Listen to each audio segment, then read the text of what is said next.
Oke, Assalamualaikum warahmatullahi wabarakatuh.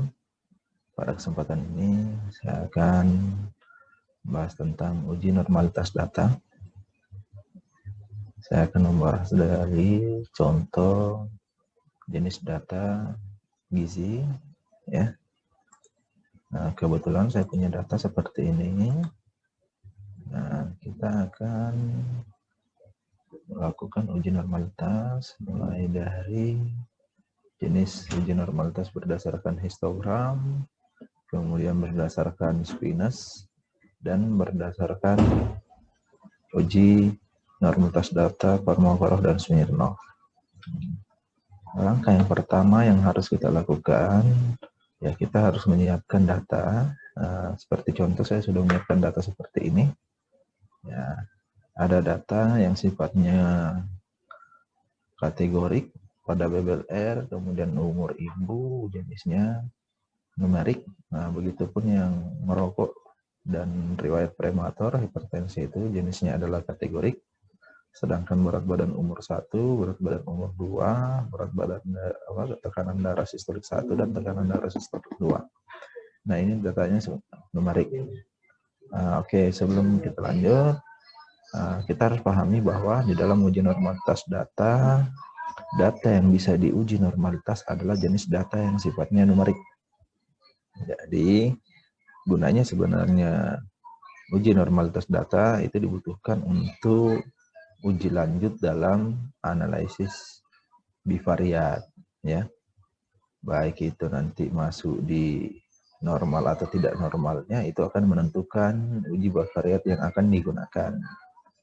Oke, untuk memanfaatkan waktu, kita masuk langkah-langkah uji analisis normalitas data. Yang paling pertama kita lakukan setelah data kita sudah input di dalam master data SPSS, yaitu dengan cara mengklik analyze. Setelah itu kita klik descriptive statistik, kemudian pilih explore. Kemudian kita lihat dari data yang sudah ada di master data SPSS kita itu muncul di bagian sebelah kiri. Nah, sedangkan data yang mau kita analisis dalam normalitas data itu adalah jenis data yang sifatnya numerik. Nah, di sini sudah jelas yang mana numerik dan mana yang kategorik. Jadi yang numerik itu umur ibu, berat badan ibu, kemudian sistolik. Nah, jenis data yang numerik ini yang kita mau analisis, kita pindahkan ke kolom sebelah kanan. Seperti ini. Ya. Pindahkan sebelah kanan. Setelah kita pindahkan sebelah kanan, variabel atau data yang kita mau analisis normalitas, kemudian kita pilih klik statistik, ya. Pastikan di sini terchecklist deskriptif, kemudian klik continue, kemudian yang kedua klik plot. Nah, di dalam plot ini ada dua yang mesti harus kita centang, yaitu histogram dan normality plot with test. Kemudian continue. Setelah itu, pastikan yang di bagian display itu yang berwarna biru adalah bot. Nah, setelah semua dipastikan sudah selesai, kita klik, kemudian kita lanjut OK.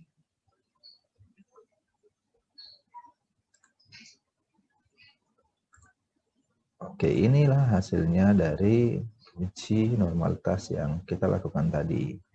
Output dari SPSS-nya. Nah, perlu kita cek kembali bahwa jumlah sampelnya ada berapa, ya. Kalau misalnya kita lihat dari contoh ini, sampelnya ada 180, ya. 180. Nah, yang pertama, pendekatan yang bisa kita lihat dalam uji normalitas data yaitu pendekatan Squeeness.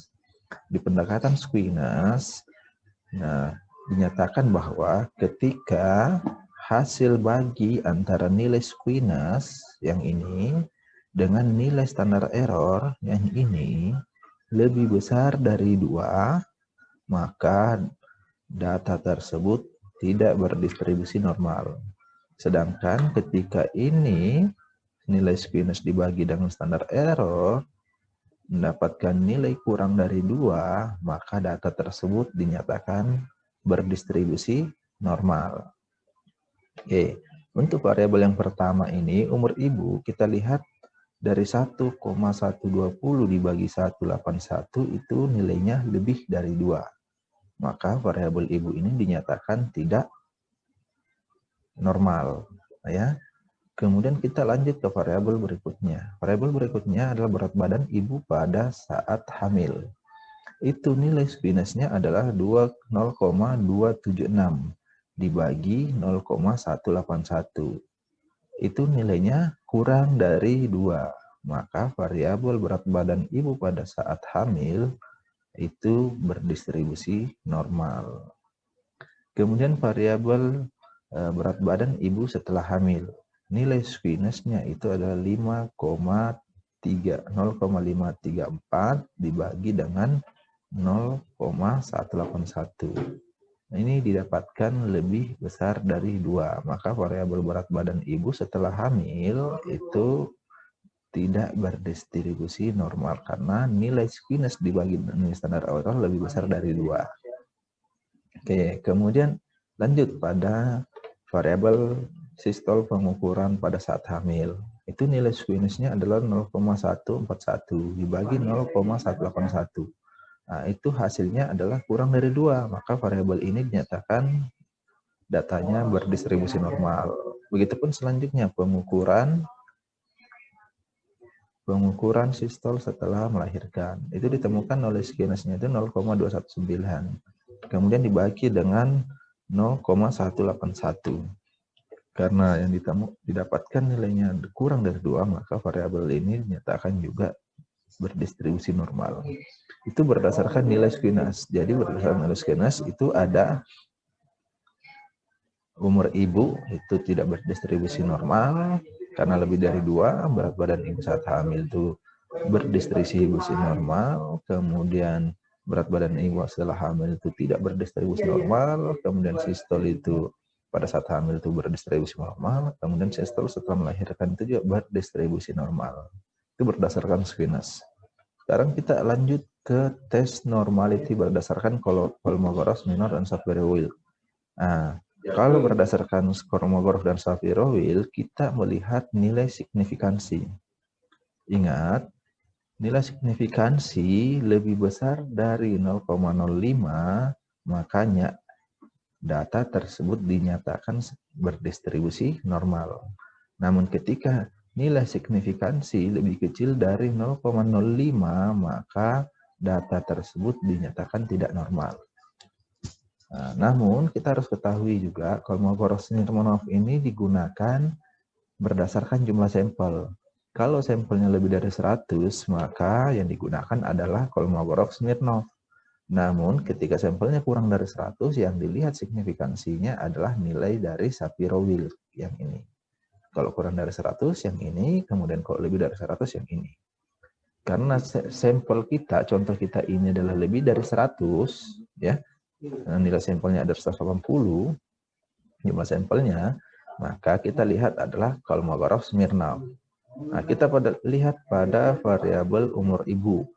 Umur ibu dilihat di sini nilai signifikannya 0,000. Nah, 0,000 ini lebih kecil dari 0,05. Maka dinyatakan berdasarkan Kolmogorov-Smirnov, umur ibu itu tidak berdistribusi normal. Nah, begitupun variabel yang lain, semua nilainya 0,00. Nah, ini kemudian ini. Berarti semua variabel ini berdasarkan Kolmogorov-Smirnov dinyatakan tidak berdistribusi normal. Nah, berbanding terbalik dengan yang ditemukan di squiness. Di squiness ada 3 variabel yang menyatakan bahwa dia berdistribusi normal. Nah, itu nggak ada masalah. Tinggal kita mau memilih pendekatan yang mana mau kita gunakan dalam menentukan normalitas data. Apakah kita menggunakan Kolmogorov-Smirnov, apakah kita menggunakan pendekatan squiness, itu nggak ada masalah. Namun kalau saya secara pribadi, saya mempertimbangkan juga jenis analisis yang lain lagi. Yang ketiga itu adalah jenis analisis histogram.